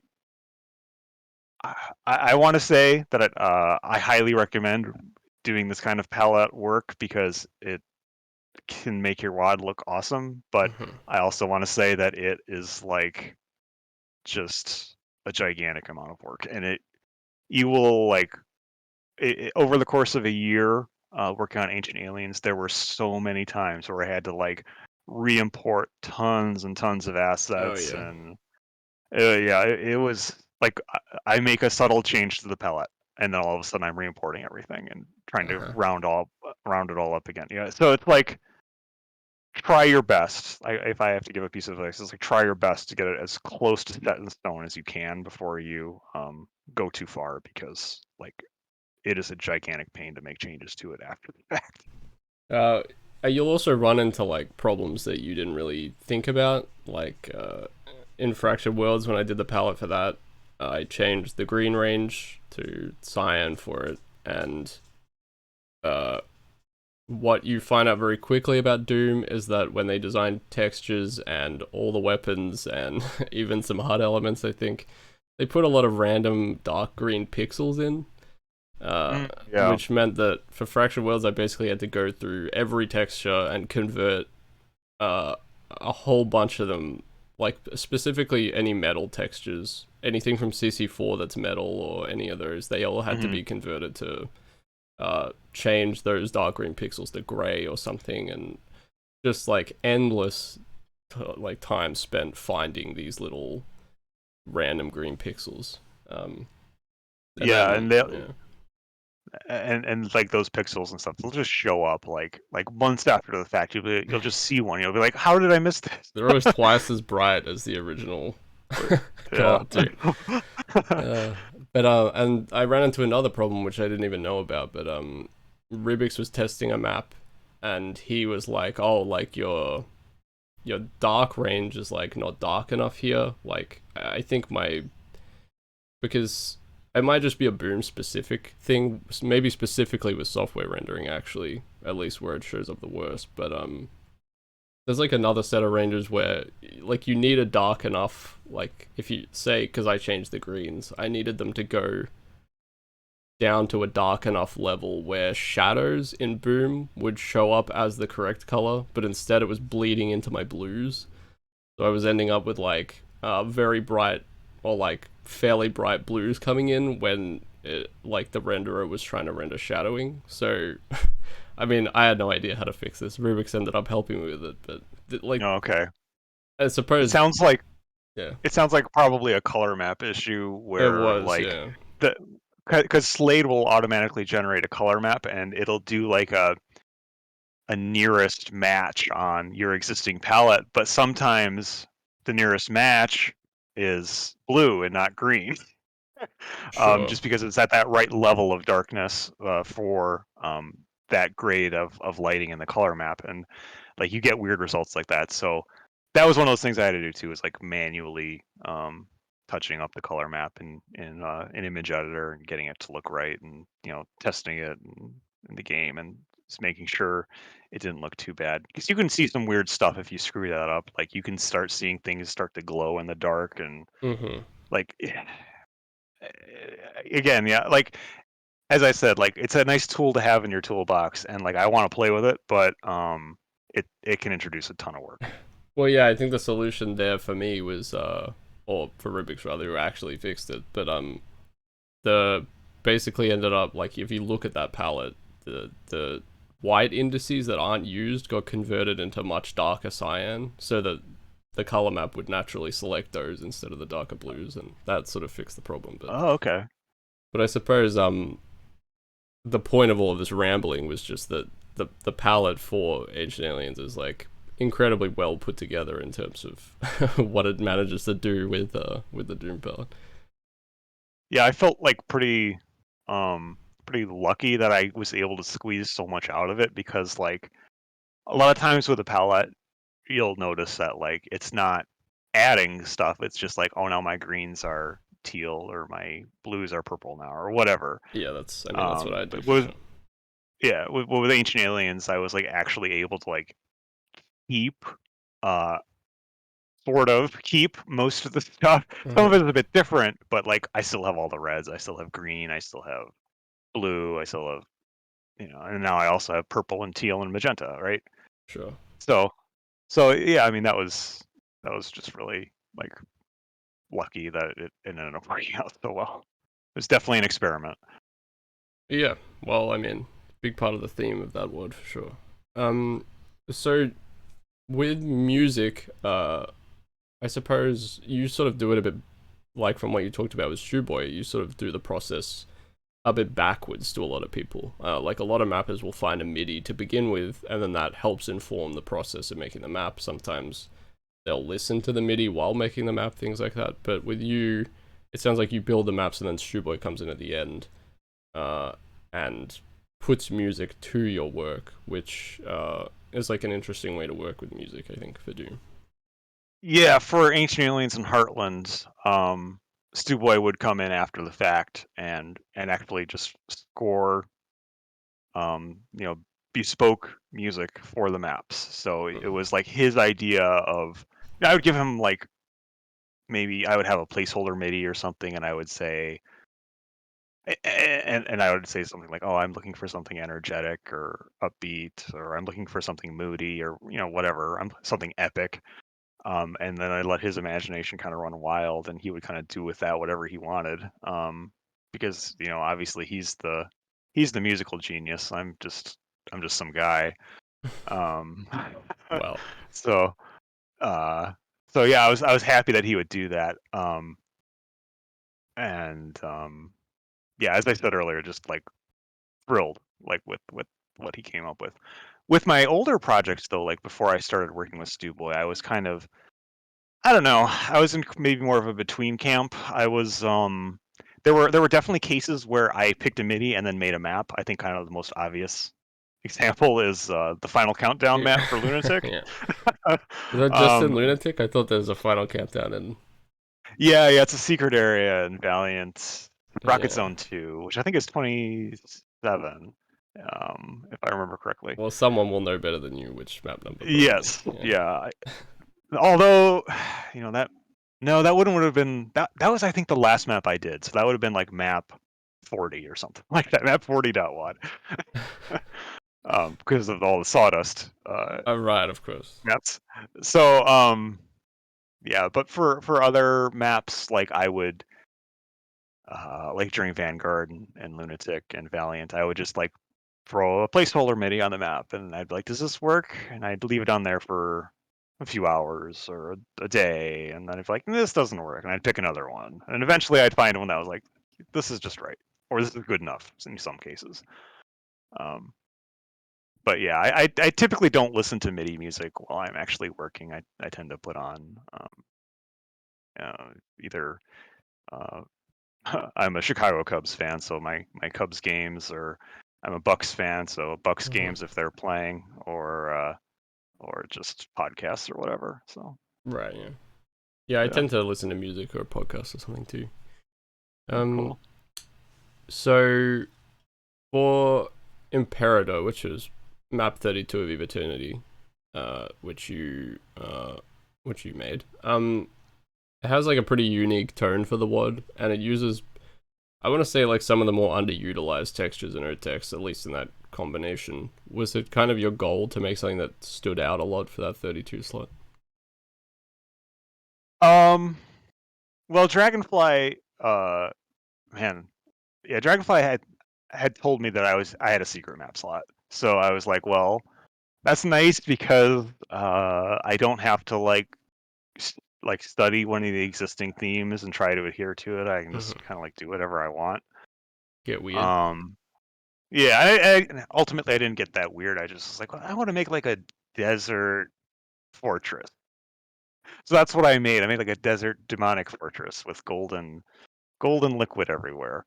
And yeah, I mean, that's a map that I actually, a lot of people seem to like it, which kind of surprised me a bit, because I don't think it's a bad map or anything, but I really like, when I worked on that, I was like procrastinating like horribly. Like I felt super bad because like it was like 2 weeks from the deadline, and Dragonfly was like, "Hey, Skillsaw, you said you were gonna make a secret map. Have you started it yet?" And I'm just sitting there like, I haven't. And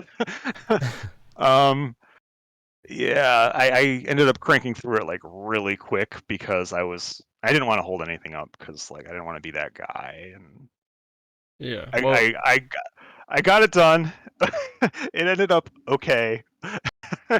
People seem to like it more than I do, which I guess is cool. Well, it's interesting you say that you made it quickly, and maybe harkens back to something we talked about earlier with your like speed mapping and stuff. But I was gonna say it Mhm. feels like it feels a little bit more challenging than your stuff. It's got that like hot start skill saw, you got to move forward or die kind of feeling to it, but maybe a little bit amped up. And I wonder if that maybe is that you built it very quickly and it has that like I'm building Alien Vendetta and making it a bit harder Yeah, kind of element to it.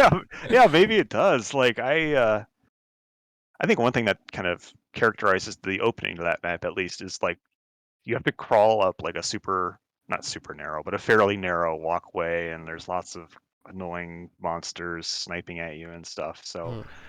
that's always like a difficult setup in Doom when you're playing, and maybe it starts the map off on a tone that makes it feel harder than it really is. Although Mm. there are a couple things later on that are nasty too. Yeah, I So would say maybe a lot of maybe your there's stuff more to it. is characterized by.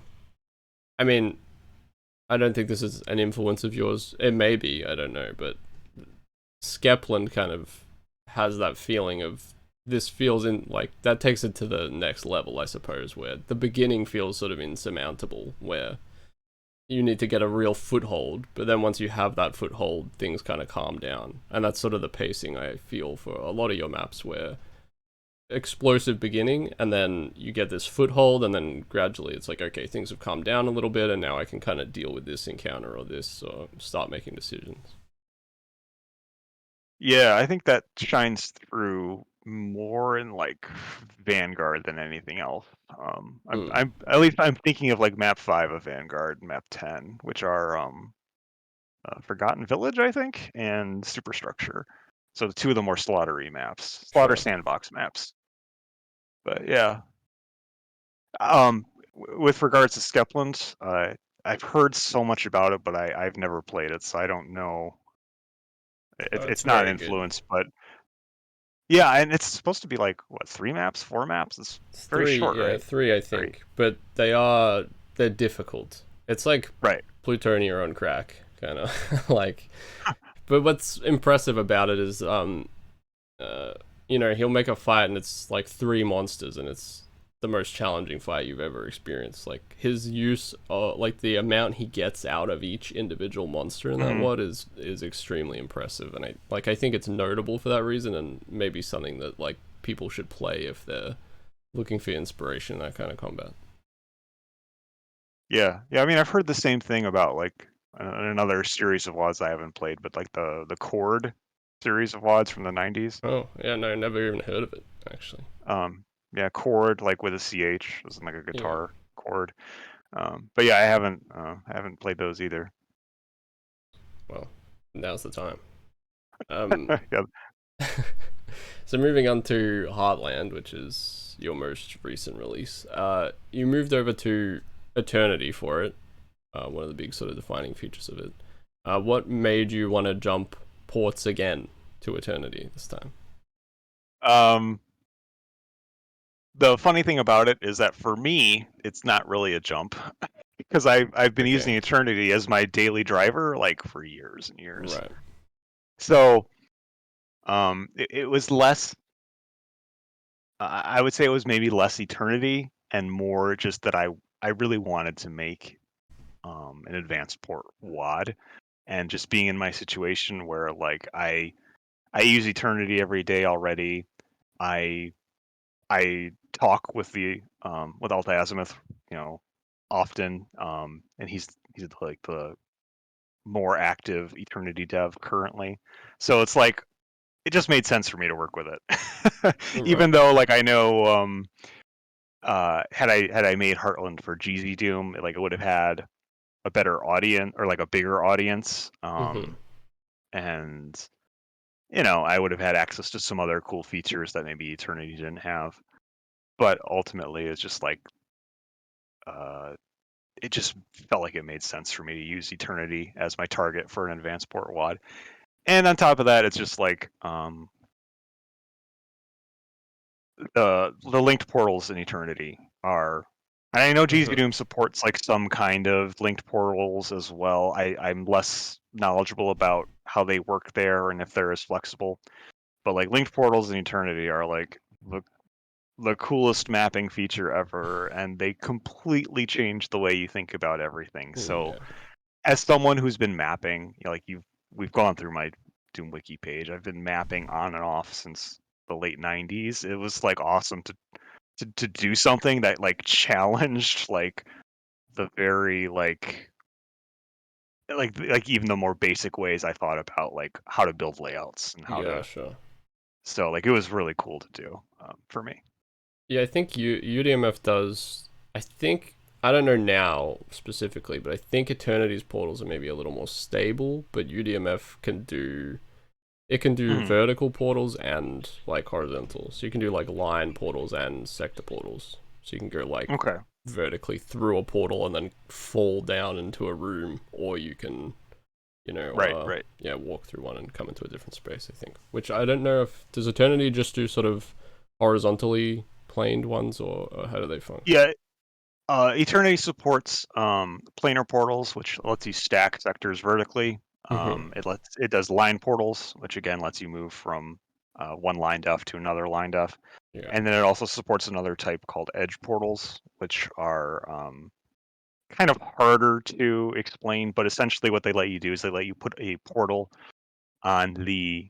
I guess the simplest way to understand it is they let you put a portal on the upper or lower uh, portion of a Sure. line So def. you can fake Yeah. 3D kind of stuff. Yeah, yeah. Yeah. So you can like throw in like a 3D floor-esque structure really quickly with an edge portal.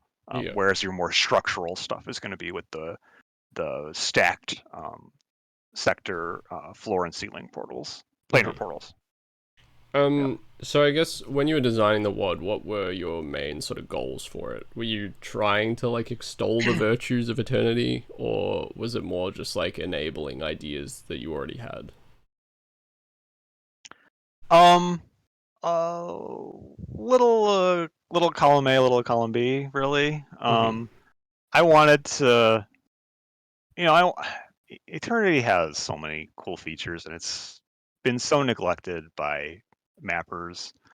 I wanted people to know what it could do, and I wanted to evangelize it a little bit, sure.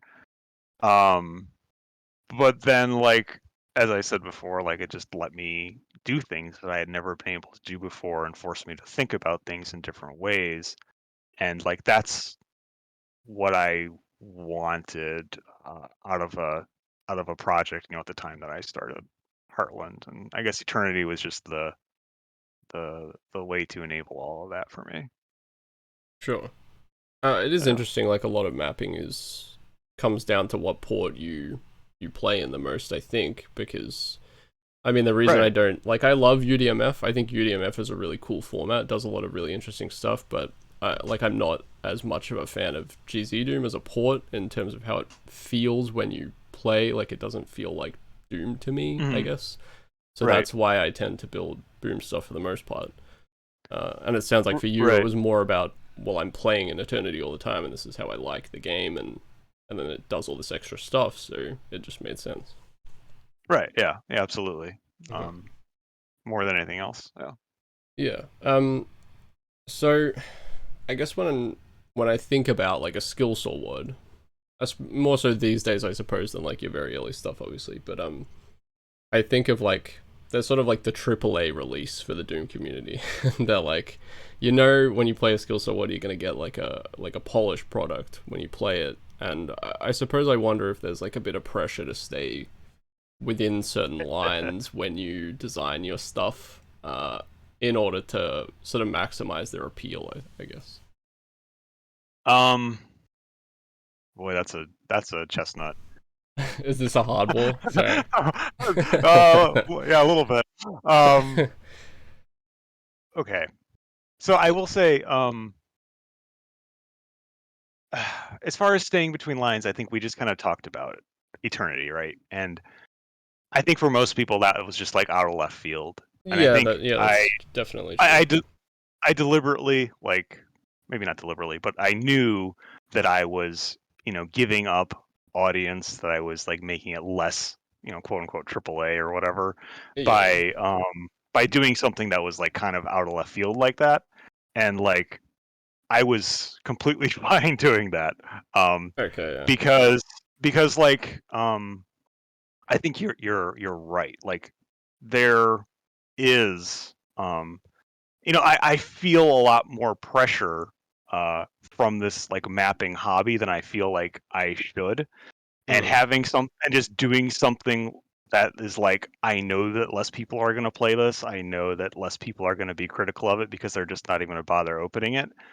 Um like was like it felt good to do. Like I'm not gonna lie. Like I needed something a little lower in profile, right? Sure, yeah. Um it's weird, like because I don't want to come across as if I'm complaining, because I recognize that I am like super fortunate to have the audience that I have with my wads. Like I know so many mappers want to be in that position, Hmm. but this is a hobby, and like I do feel pressured sometimes to kind of always uh always bring my best, and not release shit maps, not do shit posts, and kind of just be and try to do and try to always bring my A game. And like um it does mean that I've like canned things that I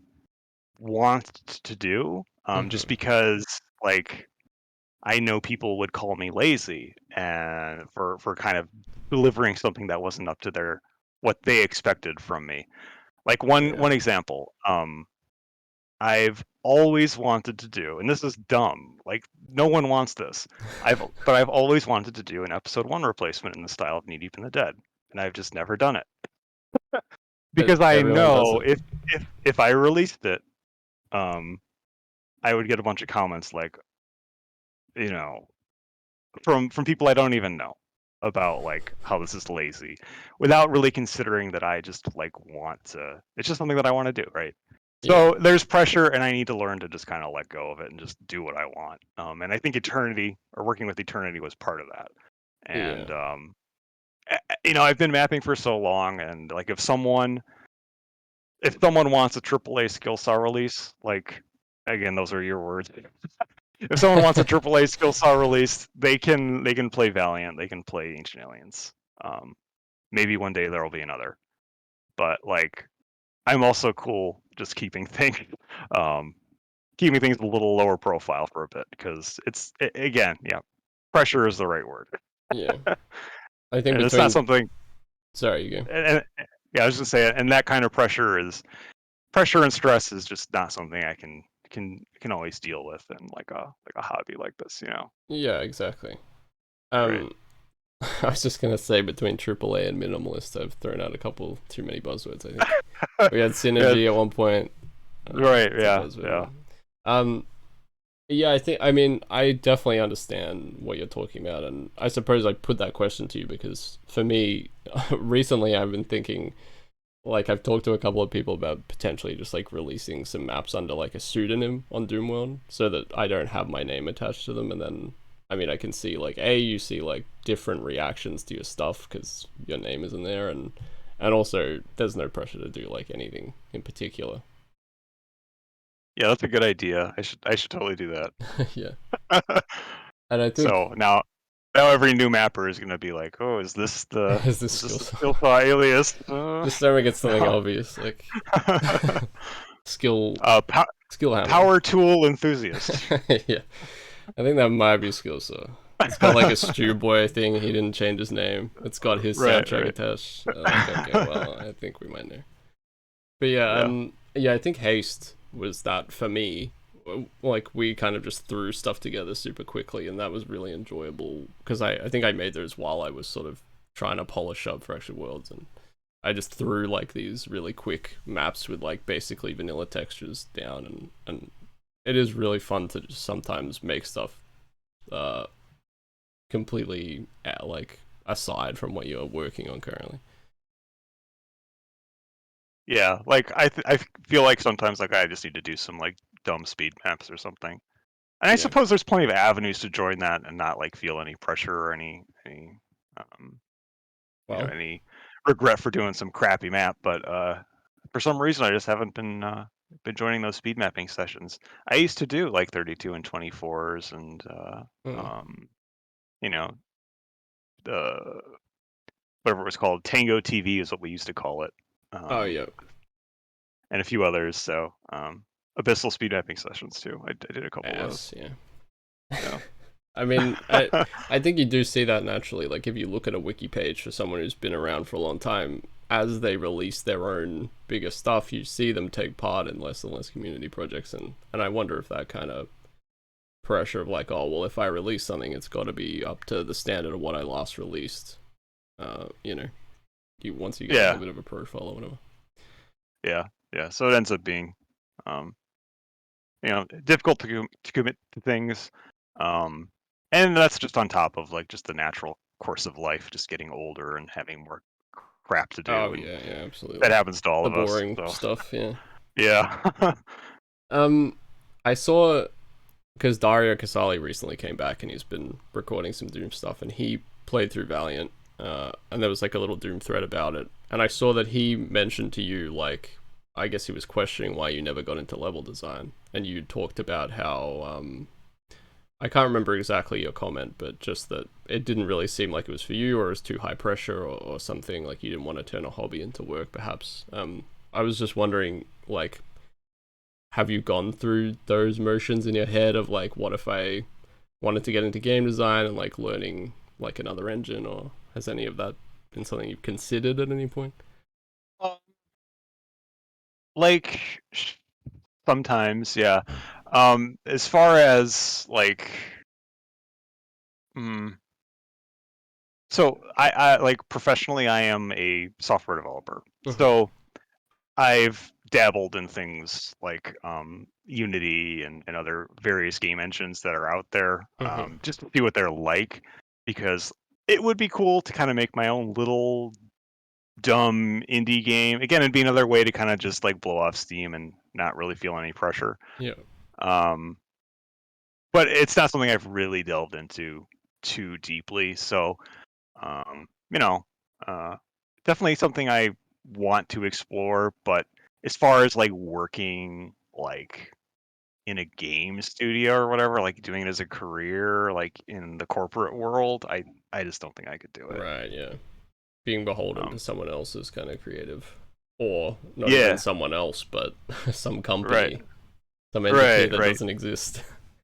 It's all just like designed by committee and so. Because I suppose I asked the question because definitely, even, I mean, you'll probably think it's a bit of a joke, but even in that Sector 666 map, there's clearly an understanding of game design in it. Like, you know how to push the player forward and direct them a little bit, even in that early WOD, and then obviously your later stuff, you definitely have always just had like a knack for understanding that. So I suppose that was sort of why I was wondering. Yeah, and like the situations where it would be cool to do that kind of work would be like the situations that, resulted in Doom in the first place, like that kind of like small independent team. Yeah. But like I'm at a point in my life where taking that kind of risk to kind of stop my career to do that would be very difficult. And, yeah. I mean, it is so much a question of time and energy and all that stuff. So yeah. I saw that you're actually credited for helping out with MBF 21, which is, if people don't know, it's a new comp level for Doom. I think is it strictly for DSDA at this point, I think? So I believe it's definitely fully supported in WooF, and I believe support is complete in, don't quote me on this, but I believe support is complete in Eternity and GZ Doom now. Oh, okay. There may be some lingering issues, but like it is a pretty viable standard to use. And if you do see issues in any of those ports, like please reach out to the port developers and let them know, because otherwise they'll never get fixed. But yeah, I did contribute to MBF 21 in kind of the, like, honestly, I shouldn't have been credited in my opinion, Mhm. because my role was basically just asking for things. That's kind of what I Um, thought, actually. I was like, I wonder yeah, if he contributed directly or if it was like, well, because you've worked for so long with so many different ports, you probably had a lot of ideas in terms of like, well, it would be nice if a port had these features, kind of thing. right. Yeah, yeah. Like I had worked with ZDoom and Eternity, so I knew Decorate and EDF, and I knew like Yeah. roughly what those ports could do, and I'm like, if these things are cross-port standards, these particular dehacked code pointers existed, um, it would really increase flexibility for like what you can actually do in a cross-port compatible Doom mod, which has been like limited Yeah. to the MBF standard since like whenever MBF was in active development, like 1999 or whatever. So yeah, like I don't think I deserve much credit for it. I just asked for things. I Mhm. threw out ideas for tons and tons of ideas. But uh, oh, you know what? I got to shout out Odomex. Odomex is full MBF 21 support as well. I Uh, don't think I've ever used it, but okay, yeah. Just for the listeners. yeah. But yeah. I lost my train of thought.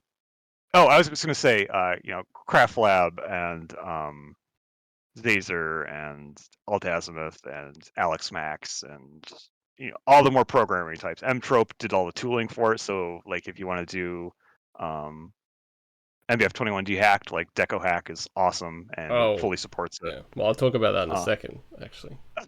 okay, Um, um, yeah. but yeah, that's kind of I think enough MBF 21. That's kind of all I did. Mhm.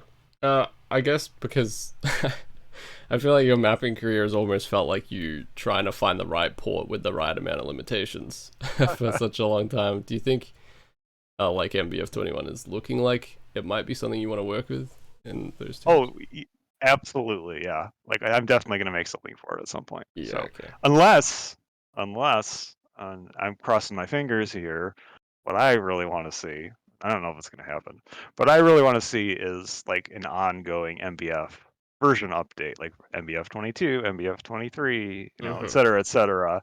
So we keep adding things that we can agree on. Would be useful for this cross-port standard. And yeah, like I don't like how long standards were stagnant with MBF. Like it was so cool to see a cross-port standard really expand what you can do with modding in Yeah.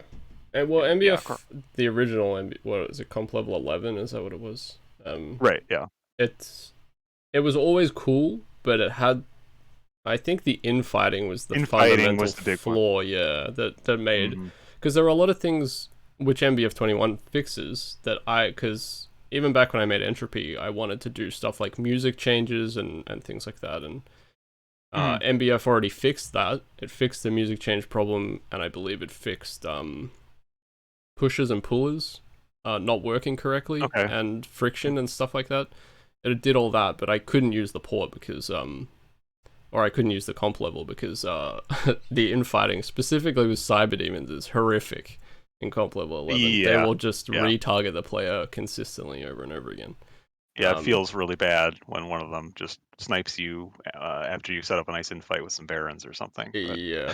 But MBF 21, me and Mega, we talk about this a little bit, but we're actually working on an MBF 21 project right oh, now. nice, Yeah, nice. and it's fantastic. Like, it's so good to work with. I've come up with some like incredibly kind of cruel encounters already involving some of the like, because you can do some wacky stuff with it. Like, you've got insta kill flaws and things which can kill the player and monsters, and Mm. pushes and pillars function properly again, which is great. We have some particularly weird stuff that we're working on with that.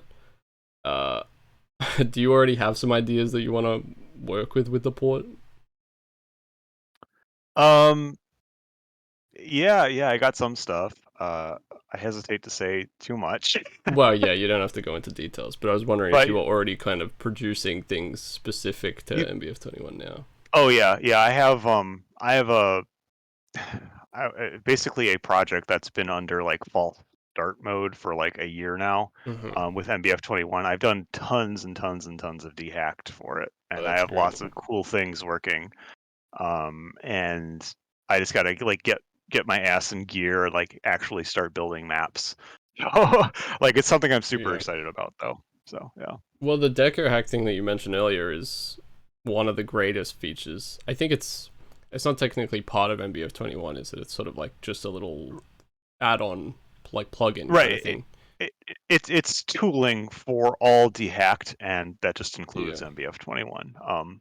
But yeah, it makes working with dehacked like way more Oh, manageable. Like, God. Yeah, me and Mega have been, I think we were sort of among the first people to be testing it, or mostly Mega, because he has a bit more of a background with it. But okay, because I think he actually wrote his own little tool up to make it like even easier. I don't know if that'll end up being like part of the final thing, but basically like you can just put stuff in decorate format, which is a lot easier. That like it's a lot more like plain English, really. right. And it'll convert it into dehacked, right?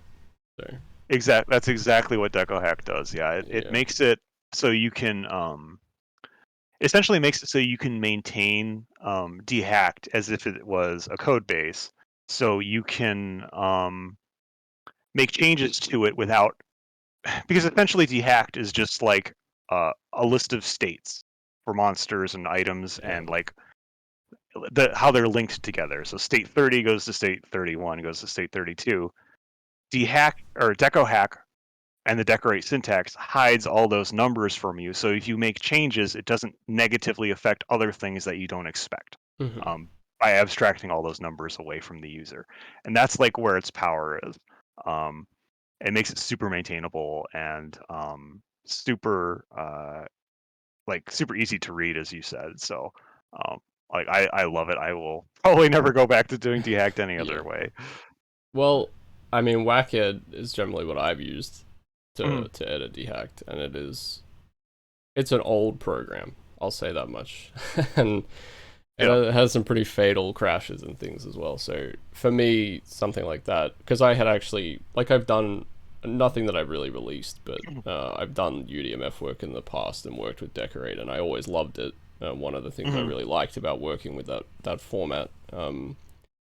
So because one of the other things that MBF21 does is allows you to add additional, like a lot more states than you can with Right. standard dehacked. So it means you can add like, essentially like a huge amount more like custom monsters or custom, trees, scenery items, things like that.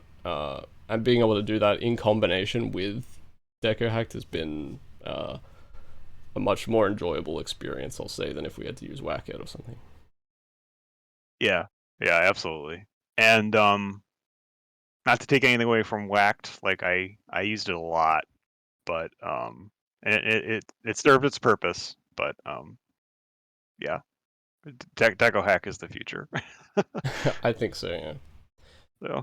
So So coming to the final question that I ask everybody, which I think with you might actually be an interesting one.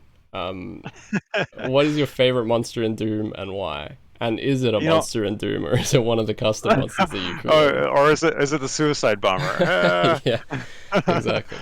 Well, if that was an option, I hadn't even considered that.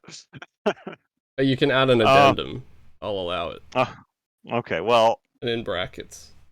in brackets, the suicide bomber. But Right. I guess my formal answer, I was actually disappointed listening to Benjogami because he said the Archvile, right? Uh-huh. The And I was obvious. like, well, that's the obvious choice. Like that's probably the thing I would say if I was the first one on the show. Yeah. And then I was like, well, what would I think of next? Clearly the imp.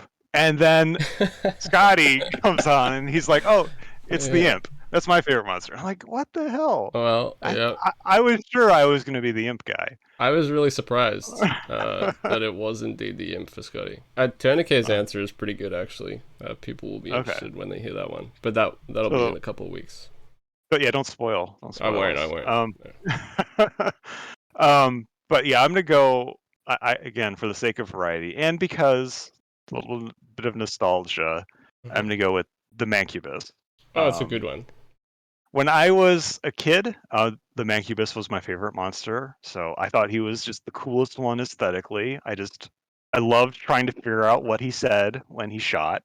Yeah, But and when he dives too, that noise. Yeah, I always thought like what he says when he fires his flamethrowers is "You're mine," but I don't know if that's right. I That's think still what I hear I've to this heard. day. Was it Sandy? I heard somebody say apparently it's just pig noises.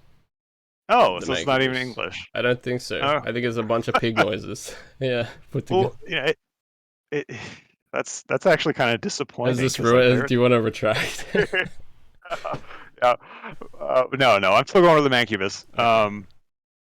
The other thing, like, and then just mechanically, beyond just the nostalgia for him being my favorite monster when I was a kid. Just mechanically, he's versatile. He's like one of the best monsters to use as a sniper, because he's super threatening even as a sniper, because his attacks are so unpredictable. Another thing, he's great as an infighter because he does so much damage, and he can, he can take hits from just about anybody without dying. And third, he's one of my favorite monsters to use as like a do not go here sign, Yeah. because he's fat and he has a lot of health. So when you see one, you're like, maybe I should turn around and look for something bigger than my pea shooter. So he's just a great signpost to tell the player what to do on top of everything else. Yeah. So, Well, so that's my reasoning. it's good. I like it. And the Mancubus probably isn't my favorite monster, but I do get a great deal of satisfaction of putting them in places where they're revealed from the environment, like a lowering wall with a Manc. There's something very satisfying about fitting one into a space conveniently. Yeah, I'm not sure what yeah, it and is. watching them just kind of like waddle out, it's pretty nice. Yeah. And yeah, there's something nice to me, aesthetically pleasing about a Mancubus, like rising out of like a pool of blood or nukage or something. Yeah. So Aesthetically it's another pleasing bonus. and Mancubus in the same sentence. Who would have thought? Yeah, uh, well, the other thing is that whenever I take a break from Doom and I come back, they're the thing that always hits me the most, by far, because of the weird pattern of Oh their yeah, fireballs. yeah. You have to watch them. Like you can't like turn your back on them because they'll hit you. They'll eat you alive if you don't see them coming. So It's true. Um, yeah.